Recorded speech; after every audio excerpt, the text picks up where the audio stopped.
Filipenses, capítulo 2, verso de número 13.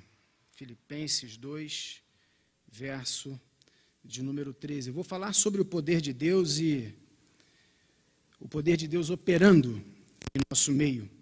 Apenas esse versículo diz assim a palavra de Deus. Porque Deus é o que opera em vós, tanto o querer como o efetuar, segundo a sua boa vontade. Amém. Pai, em nome de Jesus, queremos que o Senhor fale ao nosso coração, através do que será dito aqui nessa noite. Use minha vida como um simples instrumento, a fim de que a Tua palavra possa fazer efeito na vida daqueles que a ouvem, para a glória do Senhor e benefício do Teu povo.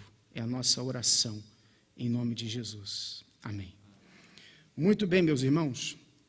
Você alguma vez já sentiu Deus trabalhando em você? Trabalhando não em uma circunstância, em uma situação, mas trabalhando dentro de você, no seu coração, nos seus sentimentos, na sua mente. Quando Deus trabalha em você, Ele quer te levar a realizar, a efetuar alguma coisa. Deus quer preparar você para alguma coisa. E nesse texto a Bíblia ensina que Deus age na nossa volição, na nossa vontade, na sede da vontade, a fim de que queiramos fazer aquilo que o agrada. E isso é maravilhoso, pelo menos isso é o que todos aqueles que creem em Deus mais querem, fazer a vontade de Deus. Você tem esse desejo de fazer a vontade de Deus? Ou você é daquelas pessoas que prefere que Deus faça a sua vontade? Deus não é o gênio da lâmpada, mas Ele penetra, Ele acessa o coração de quem Ele quer e inclina o coração dessa pessoa a fazer a sua vontade. Nós servimos a um Deus soberano, a um Deus que é Deus de verdade. A Bíblia diz em Provérbios 21, verso 1, que assim como ribeiros de águas é o coração do rei na mão do Senhor, que o inclina a todo o seu querer. Assim como Deus pode guiar o curso de um rio, Ele pode inclinar o coração de um rei a fazer a sua vontade. Nós sabemos que Deus governa e rege toda a terra. Nada acontece, nenhuma folha sequer cai de uma árvore sem a permissão de Deus. E, meus irmãos, quando Deus age na sua vida, Ele te capacita a realizar, a conquistar aquilo que Ele colocou no seu coração. Difícil é saber se o que você quer, se os seus desejos e se os seus sonhos que estão no seu coração estão aí por obra de Deus, por vontade de Deus, ou se são fruto da sua vontade. É difícil saber porque o nosso coração é enganoso. Sabemos o texto de Jeremias, que diz que o coração do homem é enganoso, o profeta dizendo, assim diz o Senhor, maldito o homem que confia no homem e faz da carne o seu braço e aparta o seu coração do Senhor. À medida que o homem vai confiando nele, na sua força, na sua inteligência, ele afasta o seu coração de Deus. Mas bendito o homem que confia no Senhor, cuja confiança é o Senhor. Porque enganoso é o coração, mais do que todas as coisas, e perverso. Quem o conhecerá? Por isso que o Salmo de número 1 diz, bem-aventurado o homem que não anda segundo o conselho dos ímpios, não se detém no caminho dos pecadores, nem se assenta à roda dos escarnecedores. Antes tem o seu prazer na lei do Senhor, e na sua lei medita de dia e de noite. Olha só o que acontece agora. E na sua lei medita de dia e de noite. Tudo quanto fizer, será bem sucedido. Ele será como uma árvore plantada junto a ribeiros de águas, que no devido tempo dá o seu fruto e cuja folhagem não murcha, e tudo quanto fizer, prosperará. Tudo quanto fizer, será bem sucedido. Se você é assim, tem prazer na lei do Senhor, não anda segundo o conselho do ímpio, segundo aquilo que você escuta por aí, nem segundo o conselho do seu próprio coração. Aquilo que você intenta, se você tem prazer na lei do Senhor e se o seu coração está perto de Deus, se você confia no Senhor, aquilo que você intenta vai prosperar e você será bem-sucedido. Deus te levará a conquistas, pois ele mesmo, segundo a sua boa vontade, diz o texto que nós lemos, colocou algum desejo no seu coração. E quando você concretizar isso, isso trará bênçãos para você e para aqueles que estão ao seu redor, seja em casa, na igreja, na escola, na faculdade, no mundo. Esse é o desejo, esse é o plano de Deus. Por gentileza, não deixe sua Bíblia fechada, deixe ela aberta, Filipenses capítulo 2, estamos lendo Filipenses capítulo 2, observe o versículo 13 que nós lemos, até o 15. Porque Deus é o que opera em vós tanto o querer como o efetuar, segundo a sua boa vontade. Fazei todas as coisas, sem murmurações nem contendas, para que sejais irrepreensíveis e sinceros, filhos de Deus inculpáveis, no meio de uma geração corrompida e perversa, entre a qual resplandeceis como astros no mundo. O propósito de Deus é nos capacitar, a fim de que possamos fazer todas as coisas que Ele deseja, a fim de que também possamos resplandecer, brilhar, nos destacar nesse mundo perverso e corrompido. O propósito de Deus é que onde quer que você esteja, onde quer que você passe, você brilhe, você resplandeça, se destaque dos demais, devido à presença da luz divina na sua vida. Você vai sobressair, vai ser natural, vai se destacar, pois estará em um mundo de trevas e a sua vida cheia do poder de Deus, da luz de Cristo. Você será como os astros nos céus escuros durante a noite. Eles são admiráveis, chamam a atenção, brilham. Sua vida deve ter esse efeito, por onde quer que você passa, na vida daqueles que estão ao seu redor. Você vai servir de luz, de direção, de referência. Deus tem esse poder de trabalhar na nossa vida, inclinar o nosso coração para fazer a vontade dEle, a fim de que consigamos fazer todas as coisas e possamos brilhar, resplandecer nesse mundo perverso e corrompido. Deus tem poder. Agora me diz uma coisa, se você tivesse esse poder de mexer no coração das pessoas, para que elas fizessem a sua vontade, tente imaginar como seria o mundo. O que você faria as pessoas desejarem? Pessoas como o seu chefe, os seus clientes, o seu marido, a sua mulher. Está pensando aí, meu jovem? O que você gostaria de fazer com que essa pessoa fizesse, se você tivesse esse poder? Você teria uma grande oportunidade. Mas como não é possível, muitos usam outros recursos para conquistar o que desejam. Uns usam carisma, outros persuasão, outros chantagem, dinheiro, ameaças, promessas. Qual recurso você acha ou considera mais poderoso para alcançar aquilo que você deseja? De que você tem lançado mão?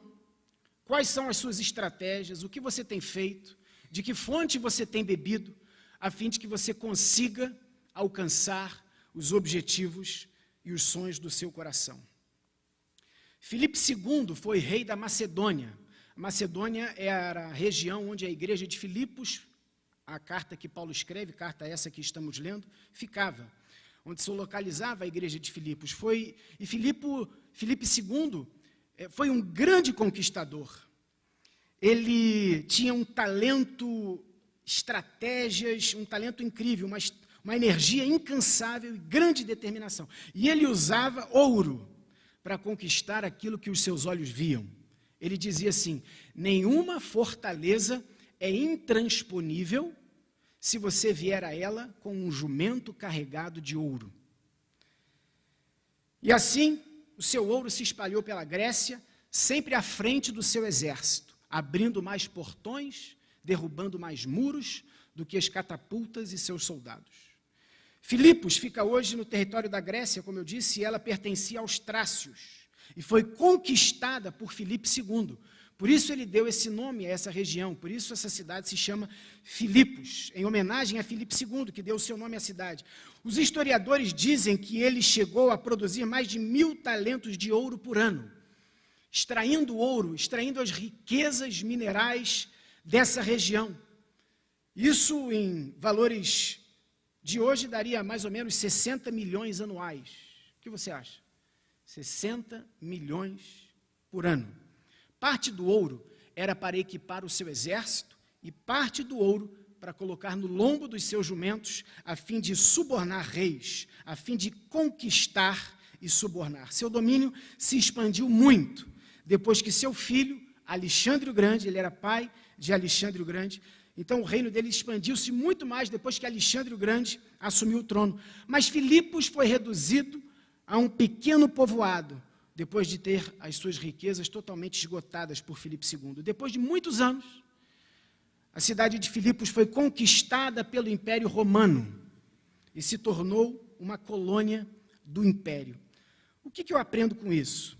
Conquistas terrenas passam, todas elas. Títulos e honrarias desse mundo acabam, perdem a validade. Depois de um reino, sempre vem outro. Toda obra terrena acabará um dia, mas a obra de Cristo é eterna.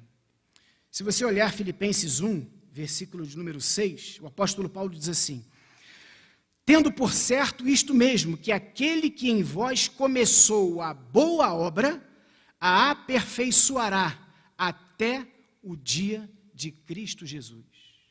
A obra que Cristo começou na vida da gente, Ele vai aperfeiçoar até o dia de Cristo. A obra de Cristo é eterna.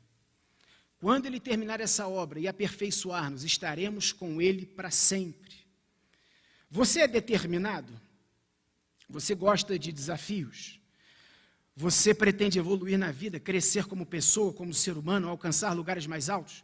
Não desperdice o seu tempo, os seus dons, suas habilidades, vivendo apenas para você, correndo atrás de coisas que vão perecer um dia. Se envolva naquilo que Deus quer fazer na sua vida. Cristo tem grandes coisas a fazer na sua vida. Aquele que começou a boa obra na sua vida, a aperfeiçoará até o dia de Cristo. Filipos, por ser uma colônia romana, os seus cidadãos tinham cidadania romana e se orgulhavam muito disso. Muitos nem se lembravam da sua cidade natal, da sua terra natal, antes desfrutavam com muito orgulho de seus novos direitos por serem cidadãos romanos. Eles tinham direitos como isenção de açoites, isenção de prisão, exceto em casos extremos, direito de apelar ao imperador, direito de compra e venda, direito à propriedade. O patriotismo romano era muito forte, e o patriotismo tinha uma forte influência em Filipos. E eles honravam a sua cidadania.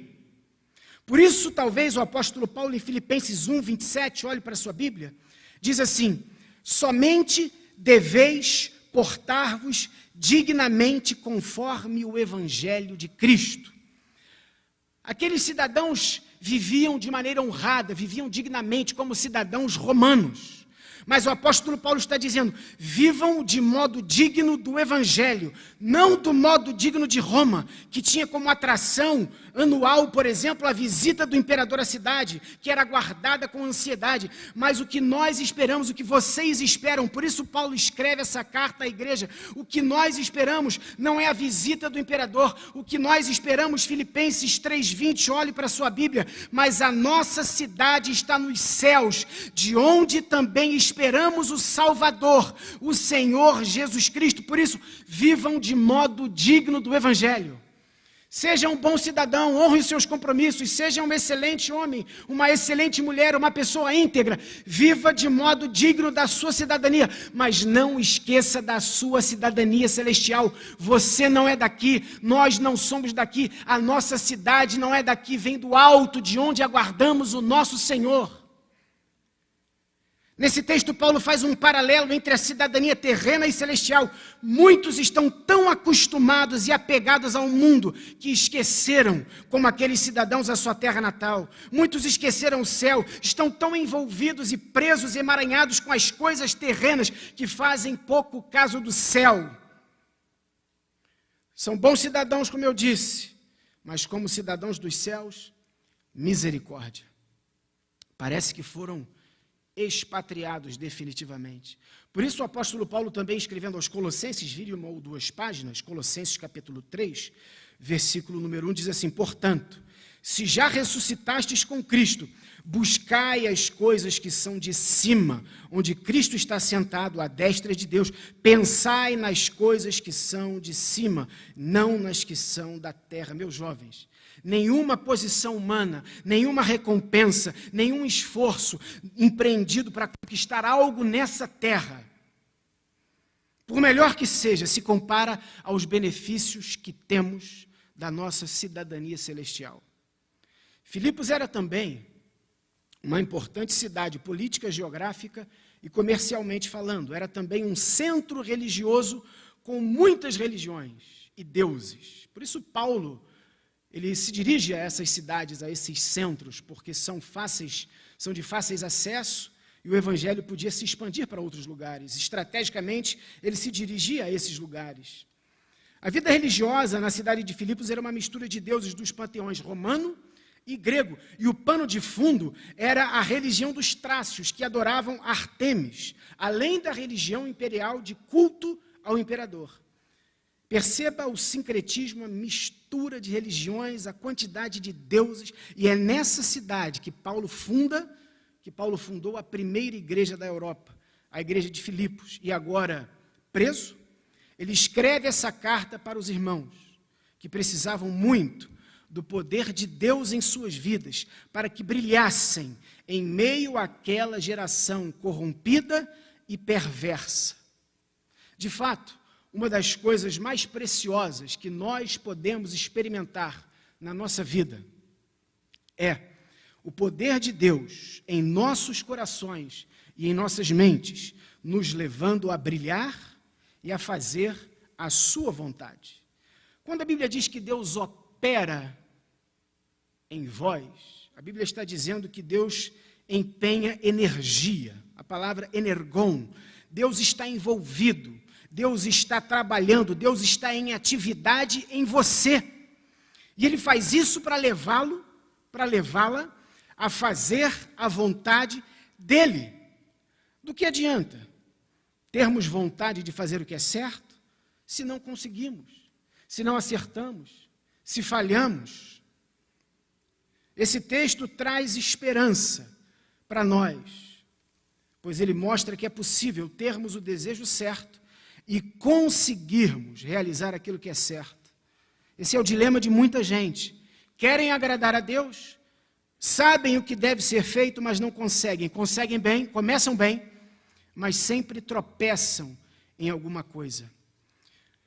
Eu gostaria de compartilhar o que Deus quer de nós ao agir na nossa vida.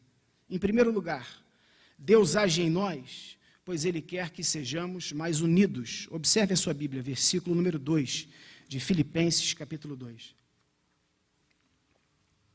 Completai o meu gozo, para que sintais o mesmo, tendo o mesmo amor, o mesmo ânimo, sentindo uma mesma coisa. Perceberam? Olha o que o apóstolo Paulo está dizendo. Completem a minha alegria. A igreja era uma bênção. A igreja era uma igreja missionária, era uma igreja que tinha constância no contribuir. Mas o apóstolo Paulo está orientando aqueles irmãos: completem a minha alegria, não está tudo bem, ainda falta alguma coisa. Completem a minha alegria, a fim de que vocês sintam o mesmo, tenham o mesmo amor, o mesmo ânimo e sintam a mesma coisa. Viu só quanta coisa igual a mesma coisa igual no mesmo versículo? Aquela igreja precisava de unidade, aquela igreja precisava se unir.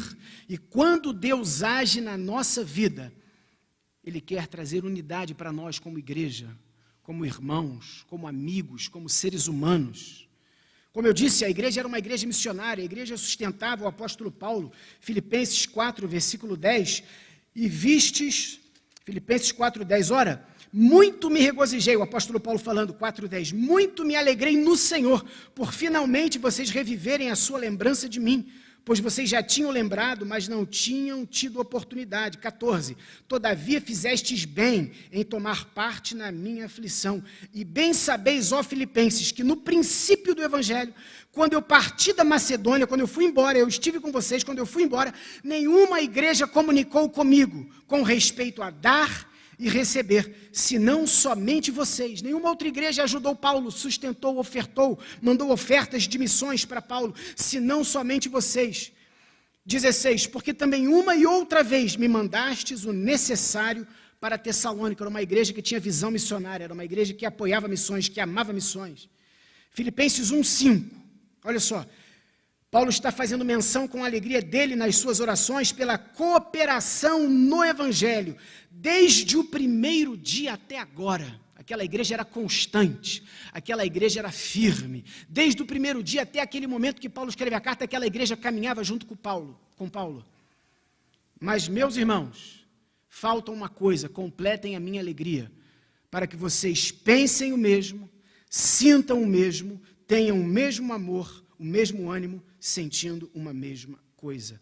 A igreja de Filipos era uma bênção das portas para fora, mas das portas para dentro haviam problemas, haviam confusões. Por isso o apelo de Paulo à unidade.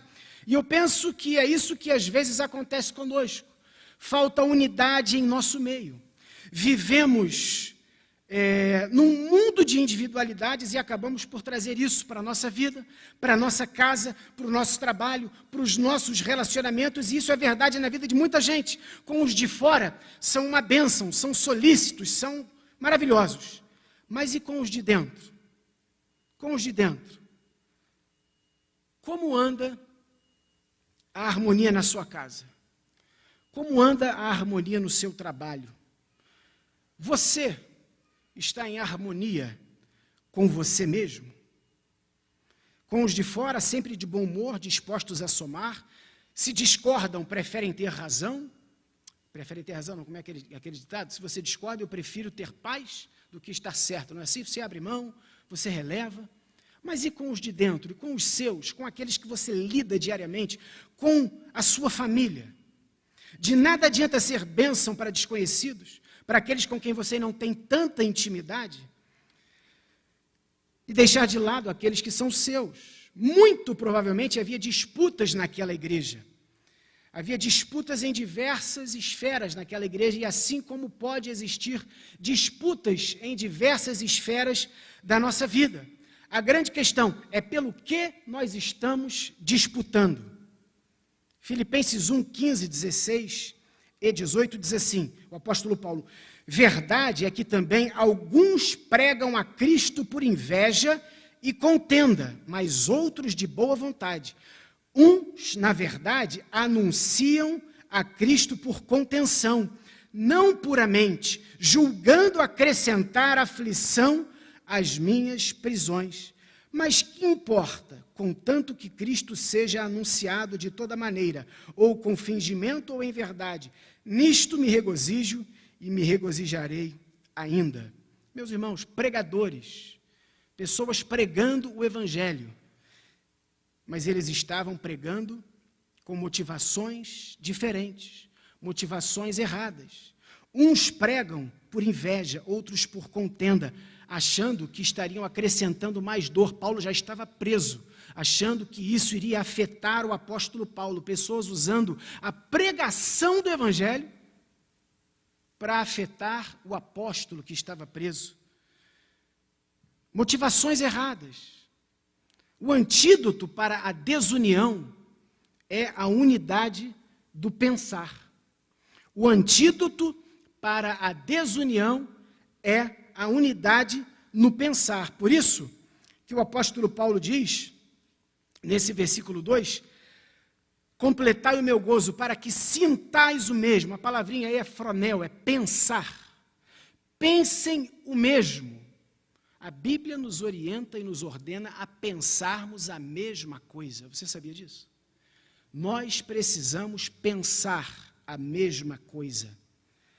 Nós precisamos ter o mesmo amor, nós precisamos ter o mesmo pensamento. Filipenses 2:5, É a orientação do apóstolo Paulo. De sorte que haja em vós o mesmo sentimento que houve em Cristo Jesus. A palavrinha na minha aqui está sentimento. Como é que está na sua? Sentimento? Tem alguma que está pensamento? Todo mundo aí é sentimento? Vocês estão com a Bíblia fechada, né? Vou contar para o pastor Renato. Emoções e sentimentos, eles são fluidos. Pensamento, é a tradução mais lá do original, entende? É pensamento. Tenham em mente o que tinha na mente de Jesus, é isso que Paulo está dizendo. As nossas emoções são inconstantes, mas a nossa mente controla todo o nosso corpo, todo o nosso ser. O que precisamos ter é a mente de Cristo, é enxergar e ler o mundo com a ótica de Jesus. Isso nos fará ter o mesmo amor, sermos unidos de alma e termos uma só coisa em mente. É o que o apóstolo Paulo diz nesse versículo. Viveremos como uma família. A unidade só será possível quando pensarmos do mesmo jeito. Se não tivermos o mesmo pensamento, haverá ruptura, haverá divisão. E o mundo de hoje está tão polarizado, está polarizado ao extremo. Mas, em certo sentido, isso é bom, porque a gente consegue ver claramente quem está certo e quem está errado. 1 Coríntios 11, 17, olha que interessante que o apóstolo Paulo diz. Se você quiser abrir lá, 1 Coríntios 11, 17. Nisto, porém, que vou dizer-vos, não vos louvo, porquanto vocês se ajuntam, não para melhor, senão para pior. Porque, antes de tudo, ouço que quando vos ajuntais na igreja, há entre vós dissensões, e em parte o creio. Quando vocês se reúnem, Paulo está falando aqui da ceia, quando vocês se reúnem na igreja, eu ouço que há dissensões, há divisões, e eu creio. Agora olha o 19. E até importa que haja dissensões entre vocês. Aí a palavra que ele usa é heresias. E até importa que haja entre vós heresias. Como é que está na sua aí? Alguém abriu lá? 1 Coríntios 11, 17. Partidos. É a palavra heresia lá no grego, heresia. Partido, partidarismo. É até bom que haja partidarismo entre vós. Para quê? Para que os que são sinceros se manifestem. Para que aqueles que são da verdade possam sobressair, possam aparecer. Às vezes, nem toda dissensão é maléfica, porque isso mostra quem é da verdade e quem é da mentira. Nem toda divisão é ruim. Às vezes, quando há partidarismo, divisão, isso mostra quem está certo e quem está errado. Só não vê quem quer, quem não quer. Havia duas irmãs nessa igreja se desentendendo. E a Bíblia não esconde, né, irmão Jorge? Sempre as irmãs dando problema. A Bíblia deixa isso muito claro. Você não acha, eu não estou certo? Ou não? As irmãs concordam comigo, não? Não, né? Puxa, mas é a Bíblia que está falando, não sou nem eu, seu ministro. Duas irmãs, só pegando no pé das irmãs aqui, né? Duas irmãs, Evódia e Sintique, também é o nome das irmãs, né? Imagina se eu estivesse lá apresentando as visitantes, Evódia e Sintique, confusão que eu ia fazer, né? Evódia e Sintique. Duas irmãs, elas estavam se desentendendo. Filipenses 4:2, dá uma olhadinha lá, Filipenses 4:2. Portanto, vamos ler o 2. Rogo a Evódia e rogo a Sintique que sintam o mesmo no Senhor. Alguma está pensem o mesmo aí? A palavrinha é fronel também. Como é que está aí? Que vivam em harmonia. A harmonia vem por pensarmos da mesma maneira. Uma pensa uma coisa, outra pensa outra, uma quer para a direita, outra quer para a esquerda, não tem harmonia, não tem como caminhar junto. Se uma pensa uma coisa, outra pensa outra. Se há pensamentos diferentes, precisa haver consenso. E o consenso está aqui. O consenso está aqui. Por isso o apóstolo Paulo, rogo a Evódia e a Sintique que pensem concordemente no Senhor. Entende? Versículo 3. E peço também a ti, meu verdadeiro companheiro, que ajudes essas mulheres que trabalharam comigo. Como é que as mulheres são bênçãos? Trabalharam comigo no Evangelho e com Clemente e com os meus outros cooperadores, cujos nomes estão no livro da vila. No livro da vida. Da vila, o quê? Da vida. Paulo orienta os irmãos a ajudarem aquelas irmãs que estavam se desentendendo. Como uma igreja pode caminhar para frente se não há entendimento? Como uma empresa, um empreendimento, um negócio vai para frente se não há consenso? E não precisa de muita gente. Eram duas pessoas. Frisando aqui, mulheres. Só para não esquecerem, né? Mulher dá mais confusão que homem, ou homem dá mais confusão que mulher? Vocês têm empresa aí, o funcionário é homem ou mulher que dá mais trabalho, hein? Qual é a estatística? Um homem é mais demitido que mulher? Vocês sabem aí, não? Homem? Que mentira, rapaz. Deve ser mulher, não é não? Não, estou brincando. Eu acho que deve ser homem, rapaz. Homem. A mulher quando a mulher, né, está lá, muito bem. Vou livrar minha barra aqui, né, meu? Meus irmãos, precisa haver consenso, precisamos andar para frente. Filipenses 3,15, olhe lá. Filipenses 3,15 a 17. Por isso, todos quantos já somos perfeitos, sintamos o mesmo. A mesma coisa, pensemos o mesmo. Vocês, quem estava de manhã hoje aí, viu o pastor Renato falando sobre a perfeição. Ser perfeito não é aquela pessoa que não tem mais defeito, é como aquela pessoa que já amadureceu, já está madura, não é? Como aquele cachorrinho que você compra e ele cresce e não tem mais para onde crescer, já alcançou a sua estatura. A pessoa perfeita é a pessoa que já está madura. Então, nós que somos maduros, pensemos o mesmo. Se a pessoa não pensa o mesmo que nós, se a pessoa não pensa e não concorda com aquilo que está na palavra, ela ainda não é madura. Olha o que a Bíblia diz. Por isso, todos quantos já somos perfeitos, sintamos ou pensemos isto mesmo. E se pensais alguma coisa diferente, Deus vô-lo revelará.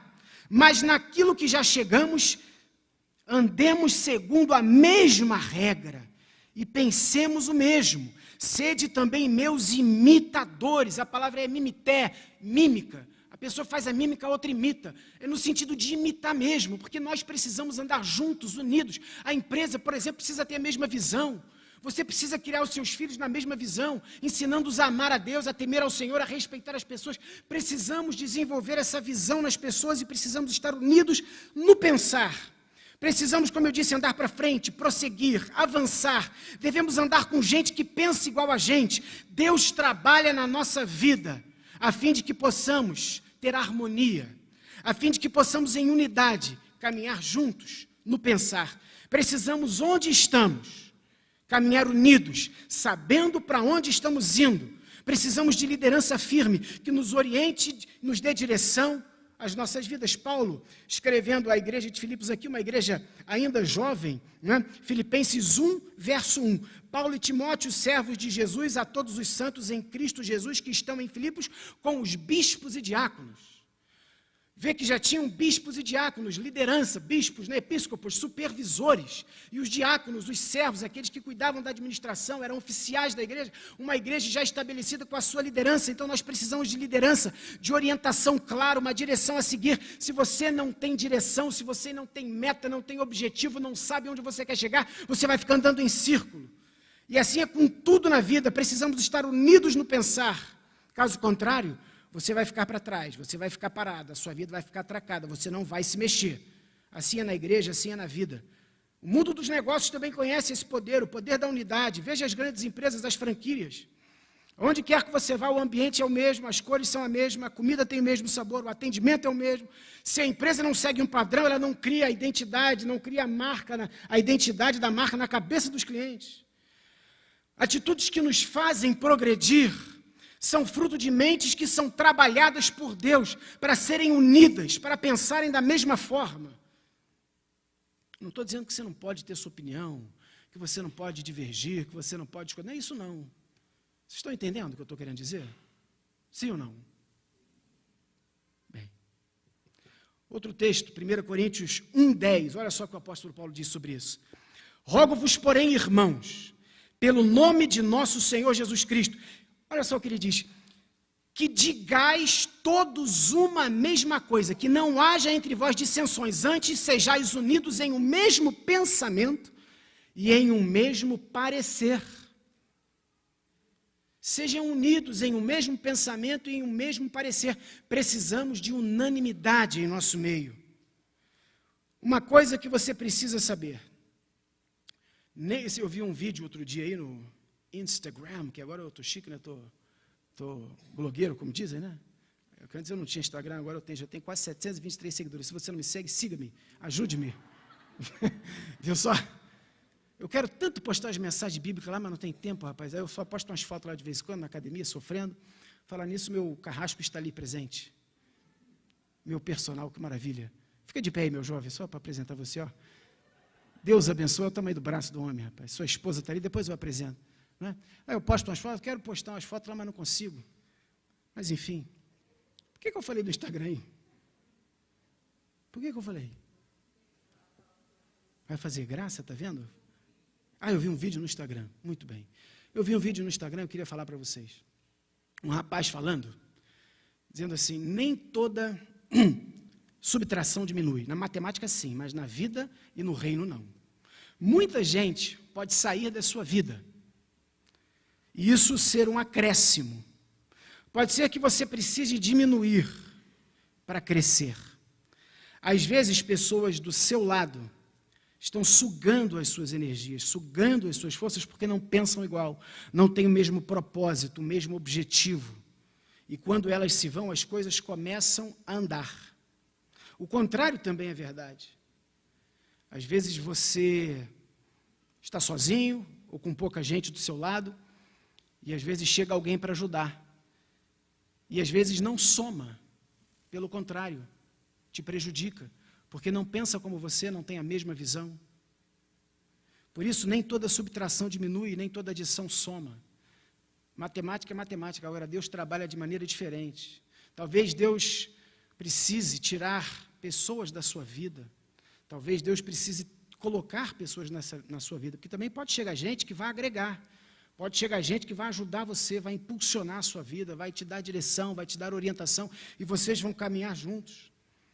Mas é isso que falta às vezes no nosso meio, não só na igreja, mas na vida, na família, nos relacionamentos, na amizade, no trabalho, onde quer que estejamos. Falta unidade, falta a gente ter o brilho de Cristo e agregarmos pessoas que pensem o mesmo, que andem conosco, que caminhem com a gente. Então, em primeiro lugar, quando Deus age na nossa vida, é para que haja unidade. Em segundo lugar, o que Deus quer de nós ao agir na nossa vida? Deus age na nossa vida porque Ele quer que sejamos mais humildes. É isso que o texto diz, versículo número 3. Olhe para a sua Bíblia aí. Nada façais por contenda ou por vanglória, mas por humildade. Cada um considere os outros superiores a si mesmos. Nada façam por contenda ou por vanglória, mas por humildade. Nós sabemos que humildade não tem nada a ver com posses, não tem nada a ver com status, tem a ver com coração. Conheço pessoas ricas, humildes, pobres, arrogantes e vice-versa. Mas dificilmente você verá alguém humilde tratando mal uma pessoa, sendo grosseiro, mal educado. Humildade, segundo John Piper, ele tem uma definição bem interessante, ele diz que humildade é o contrário do senso de direito. Humildade é o contrário do senso de direito. Algumas pessoas têm o senso de direito, não é? Muitas pessoas se sentem no direito de exigirem determinadas coisas dos outros. Acham que os outros lhe devem determinadas coisas, um determinado olhar, uma certa maneira de descumprimentar, lhe devem algumas reações, um jeito de olhar. E se não acontece as coisas como ela espera, se sentem ofendidas. Isso acontece porque tudo que fazem, às vezes, é baseado em rivalidade e em vanglória, como diz o texto. Muitas pessoas estão sempre brigadas, sempre de mal com alguém. E isso faz com que, muitas vezes, essas pessoas ajam por vaidade do ego, para provarem alguma coisa. E a falta de humildade traz muito problema para essa pessoa. E não só para a pessoa, mas para todos que estão ao seu redor. Pois ela cria problemas onde chega. Com a sua arrogância, com a sua altivez, ela infecta o ambiente. A grande questão que precisa ser resolvida na vida dessa pessoa, de quem não é humilde, é a sua identidade. Talvez ela não saiba quem ela é. E por isso, viva de acordo com as circunstâncias. E ela reage. Ela é muito reativa. As coisas vão acontecendo e ela vai reagindo, porque é uma lambada atrás da outra, talvez foi uma pessoa sofrida, uma pessoa que teve muitas decepções, e até uma autodefesa. Sabe aquela pessoa meio bruta, meio grosseira, que você tem até medo de falar, que tem sempre uma resposta? Talvez seja uma pessoa muito sofrida, muito doída, muito machucada pela vida, até machucada por pessoas queridas dela. E ela está armada.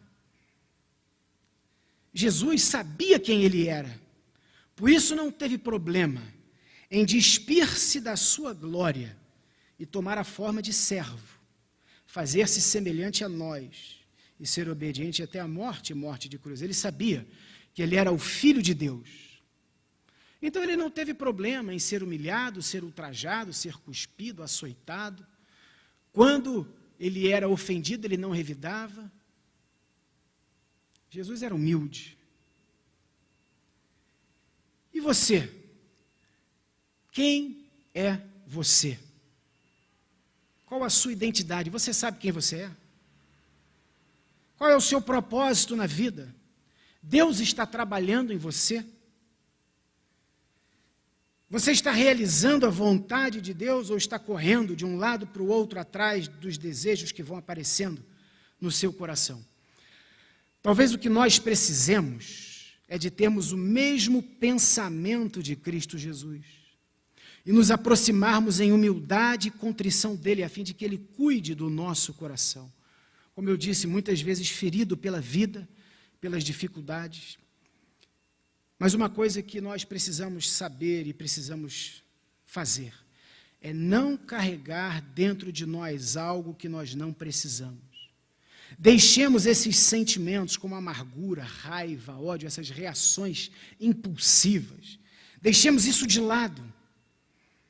Deixemos isso fora do nosso coração e viva a vida que Cristo tem para você. Jesus se esvaziou da sua glória e se tornou semelhante a nós. Deus se fez carne. Portanto, que você também possa se esvaziar de você e se encher dele. Ele se esvaziou da sua glória e se fez semelhante a nós, para que nós pudéssemos nos esvaziar de nós e nos enchermos dele, para que nós nos pareçamos mais e mais com ele. Se esvazie de você, se encha de Deus e ele vai te levar a lugares e a conexões que você jamais sonhou. A humildade abre portas, a soberba fecha, inclusive a do céu. A Bíblia diz que Deus concede graça aos humildes, mas resiste aos soberbos. Por isso que o apóstolo Paulo está dizendo: nada façam por contenda ou vanglória, mas por humildade.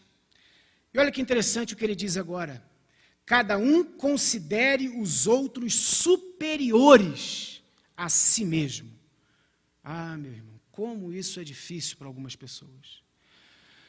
Como é difícil para algumas pessoas considerarem os outros superiores a ela. Talvez porque ela se ache digna de que esse versículo se cumpra na vida dela. Não, você tem que me considerar superior. Talvez ela queira que a Bíblia se cumpra na vida dela, mas ela não quer cumprir a Bíblia na vida dos outros. Quando nos colocamos sempre em primeiro lugar, nos tornamos egoístas. Considerar o outro superior é ter o outro como tendo um valor extraordinário, um valor excepcional. Conferir honra ao outro, ser gentil, ser educado. Queria ler versos 6 e 8 do capítulo 2. Que sendo em forma de Deus, não teve por usurpação ser igual a Deus, ou não considerou o fato de ser Deus algo a que devesse se apegar, mas fez a si mesmo de nenhuma reputação, tomando a forma de servo, fazendo-se semelhante aos homens. E achado na forma humana, humilhou-se a si mesmo, sendo obediente até a morte e morte de cruz.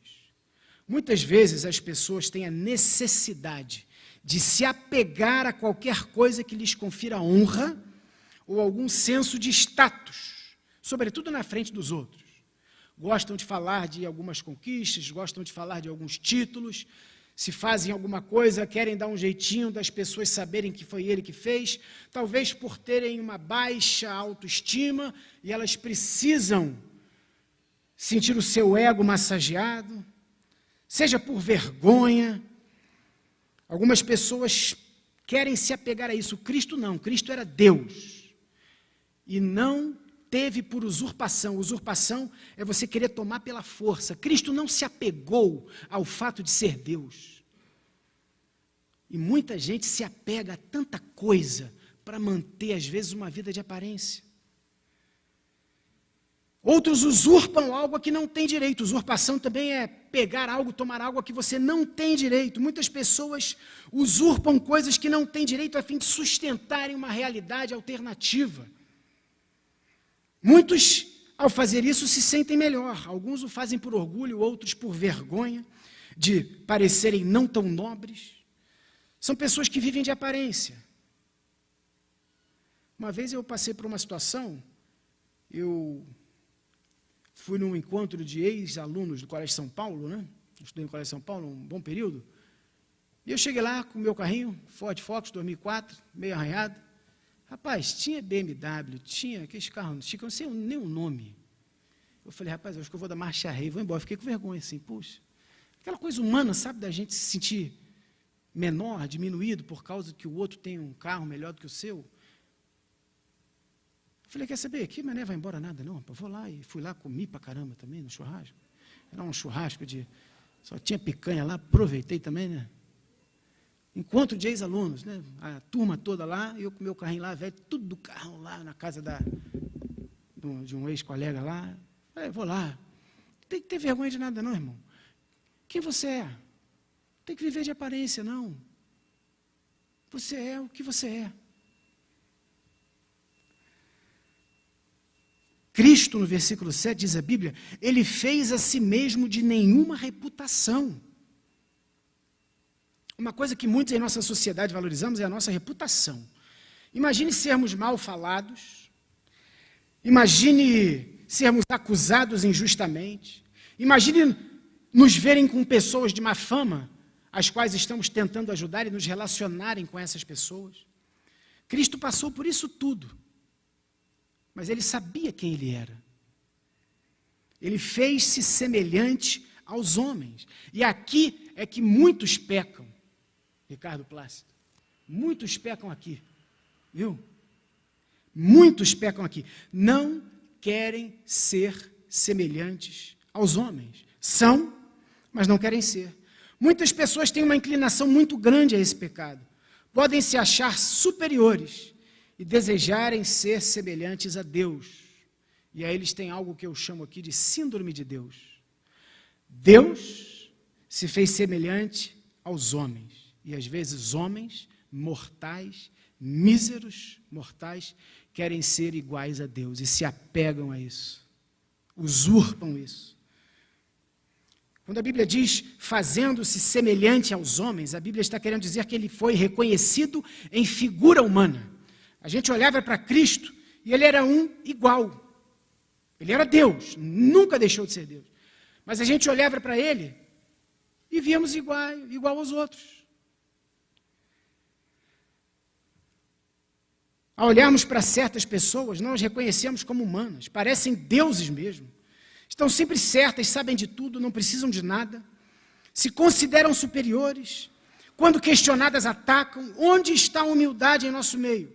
Pessoas assim são inacessíveis, acabam se distanciando de tudo e todos. A humildade, pelo contrário, tem o poder de nos aproximar do nosso semelhante. Nos permite transitar em diversos ambientes, lidar com qualquer pessoa, pois com humildade temos condições de administrar nossos sentimentos, nossas reações. A humildade torna a vida mais leve, a sua e a do outro. E se você é humilde e sabe considerar o outro superior a você mesmo, não terá dificuldade em servir o próximo como Cristo fez. Ele veio a este mundo não para servir. Desculpe, veio sim, né? Ele veio a este mundo, não, é só para ver se vocês estão prestando atenção, vocês estão quietos aí, né? Às vezes eu falo uma besteira, vocês concordam, eu estou anotando tudo. Ele veio a este mundo não para ser servido, mas para servir e dar a sua vida em resgate de muitos. Como você tem vivido a sua vida para você? Ou você vive para Deus? Você serve a Deus? Você serve as pessoas? Você é uma pessoa humilde? Você é uma pessoa que se encaixa nesse perfil aqui? Agora, como podemos colocar isso em prática a fim de que sejamos mais unidos e humildes, cumprindo assim a vontade de Deus? Em primeiro lugar, sendo pessoas mais solícitas. Versículo de número 4. Dá uma olhadinha aí. Filipenses 2, não atente cada um para o que é propriamente seu, mas cada qual também para o que é dos outros. Como nos unirmos e sermos humildes? Seja uma pessoa mais solícita. O egoísmo nos impede de olhar para o lado. Venha a nós o vosso reino, é que às vezes as pessoas querem, mas seja feita a tua vontade, não. Filipenses 3, 18 e 19, dê uma olhada.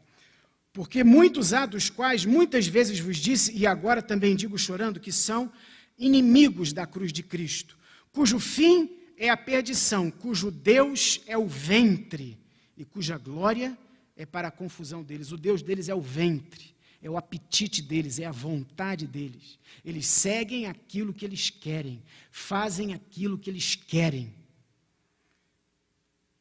Paulo não tinha dificuldade em ser solícito. Pelo contrário, a vida dele foi derramada em favor dos outros, em favor do Evangelho, em favor de Deus.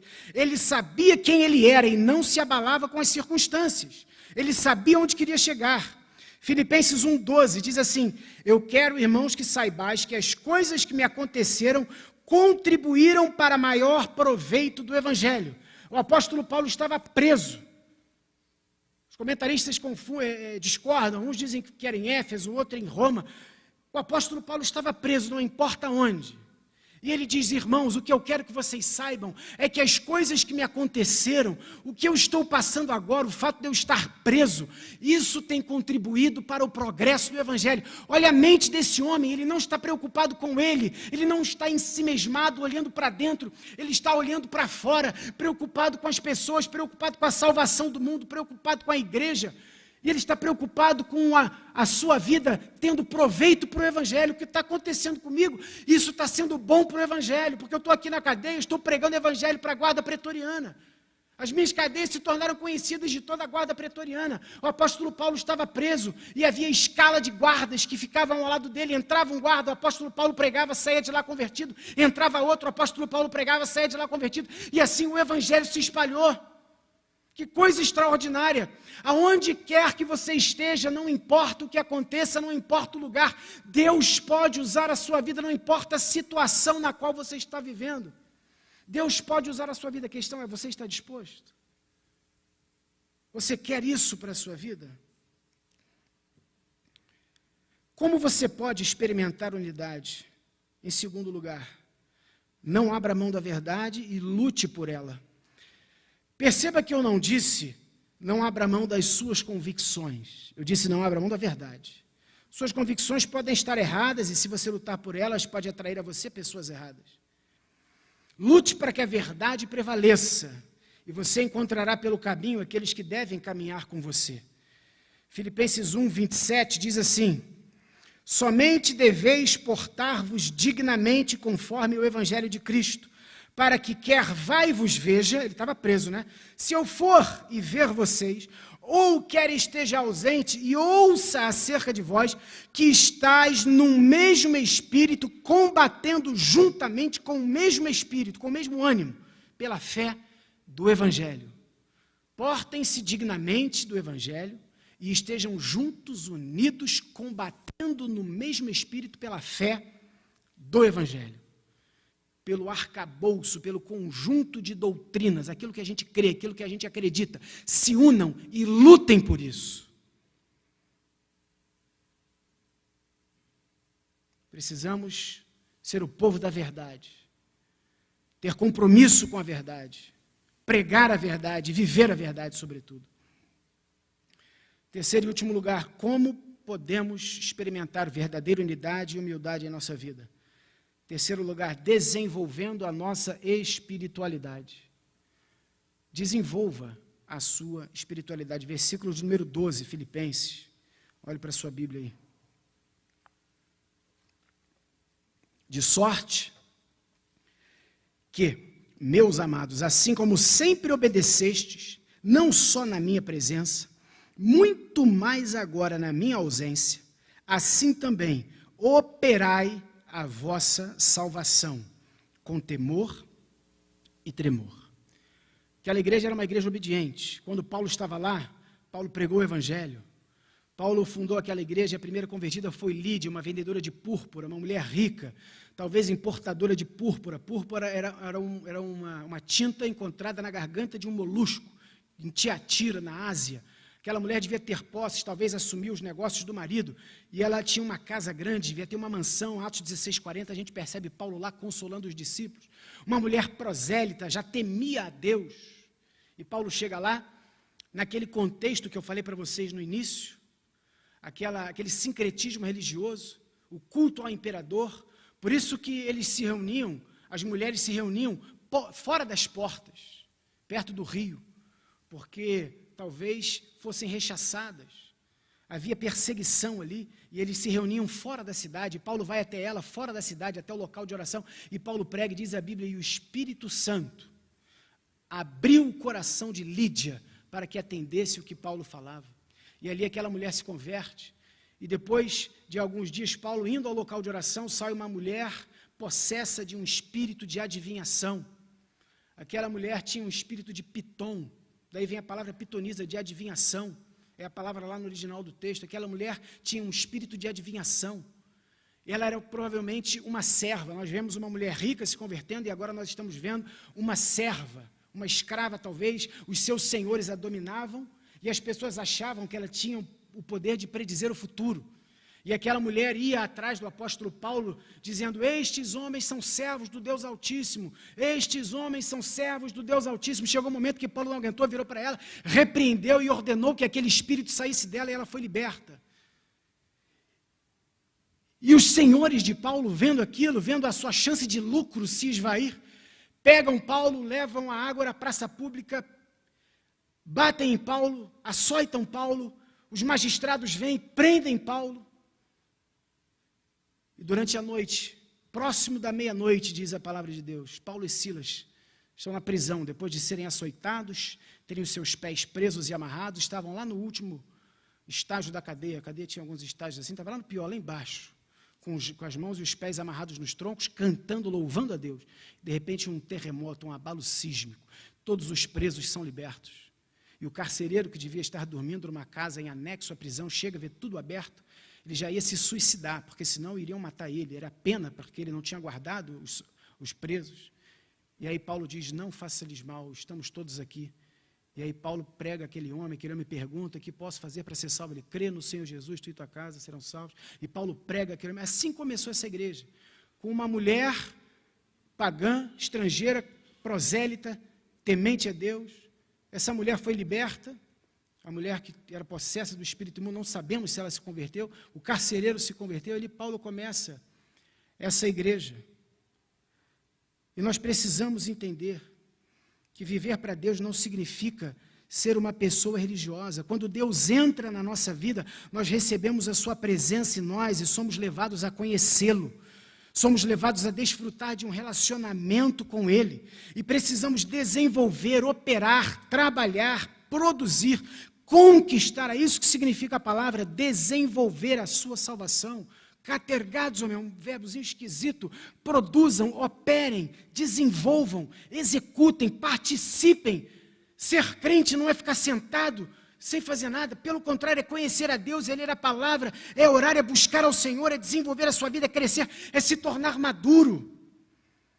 Viver para Deus não significa ser uma pessoa religiosa, frequentar igreja, conhecer regras e dogmas, mas é viver a experiência humana, aplicando a vida religiosa, que envolve sim regras e dogmas, a nossa vida com Deus e ao nosso relacionamento com o próximo. Quanto mais espirituais nós somos, nos tornamos, mais humanos nós somos. Martin Luther King tem uma frase que eu acho interessante.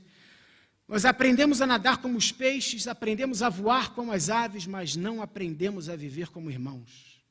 Desenvolver é mais do que obedecer. Perceba no texto, versículo 12, olhe para a sua Bíblia, o apóstolo Paulo, assim como sempre obedecestes na minha presença, aí ele diz o seguinte, muito mais agora na minha ausência, desenvolvei a vossa salvação.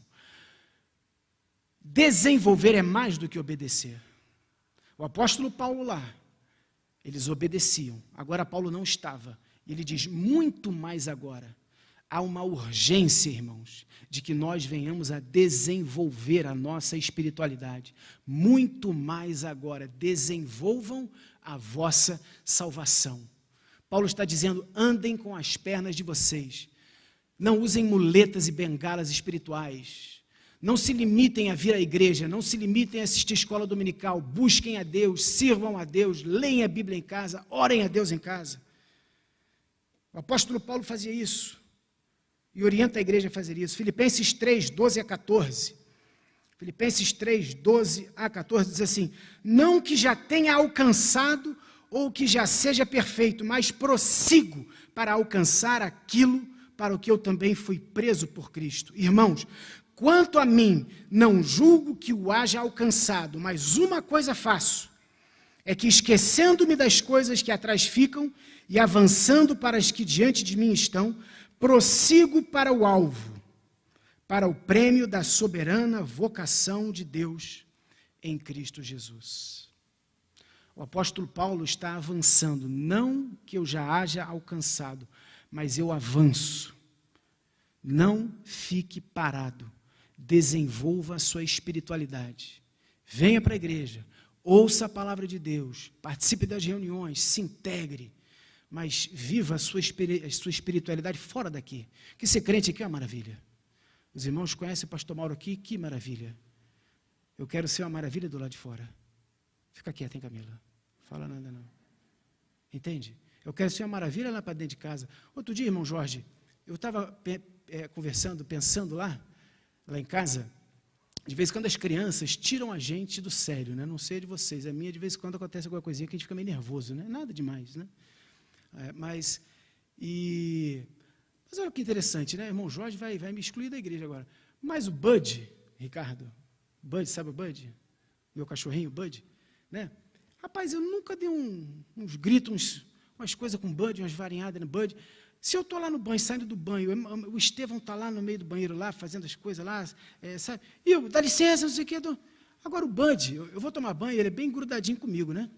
Eu vou lá para o banheiro, ele vai atrás de mim. Eu vou para o escritório orar, ele vai atrás de mim. Aí eu fico ajoelhado lá, ele bota a patinha em cima de mim assim. Mas eu estou lá no banheiro, o Bud deita onde? No tapete, quando eu vou sair do box, vamos secar no tapete, o Bud fica deitado no tapete. E eu com uma calma, com uma delicadeza, não peço nem para ele sair. Tadinho, um cachorrinho tão bonitinho, eu fico pisando assim fora, me secando lá, botando a minha roupa. Sabe? Por que às vezes a gente não tem essa mesma paciência, essa mesma humildade com as pessoas ao nosso redor? Às vezes eu tenho mais paciência com o cachorro do que com as crianças. Também o cachorro não irrita igual as crianças, né? Mas o cachorro é um cachorro, né? Uma coisa. Tá certo que o Jorge não gosta que a gente chame de meu filho, eu chamo, vem cá papai, eu chamo assim de vez em quando. Né? Mas, irmãos, cachorro é cachorro, né? A gente ama aquela coisa toda, mas nós precisamos, irmãos, ter humildade, ter unidade e avançar. Terminando, antes que vocês digam glória, como o pastor Renato fala, quando Paulo diz prossigo para o alvo, é o verbinho dioco, é o verbo perseguir. A ideia é de um caçador, imagine na Idade Média, um caçador, tem a sua esposa, tem 4 filhos pequenos em casa, está inverno, nevando lá fora, e ele precisa sustentar sua família, ele precisa alimentar a sua família. Então ele acorda cedo, coloca sua roupa, sua bota, pega o seu arco e flecha e sai, e ele vai caçar. E ele sai de casa cedo, antes do sol nascer. E ele vai atrás da sua presa, ele vai caçando, ele vai prosseguindo, ele vai avançando, ele vai progredindo, ele não desiste, ele está atento, empenhando todo o seu conhecimento, empenhando todas as suas forças, porque a sua família está em casa e ele precisa levar comida para encher a barriga dos seus filhos. É esse verbo que Paulo usa, perseguir. E o caçador, ele não volta para casa, aquele pai, aquele marido, não volta para casa enquanto não abater aquele animal, aquela presa. e coloca nos ombros e leva para casa, porque ele tem responsabilidade, ele tem compromisso, ele tem uma família para sustentar. É esse verbo que o apóstolo Paulo usa. É esse empenho, é essa dedicação, é com tal seriedade que nós precisamos viver a nossa vida com Deus. Que você leve a sério a sua vida com Deus, o seu relacionamento com Deus. Amém, meus irmãos?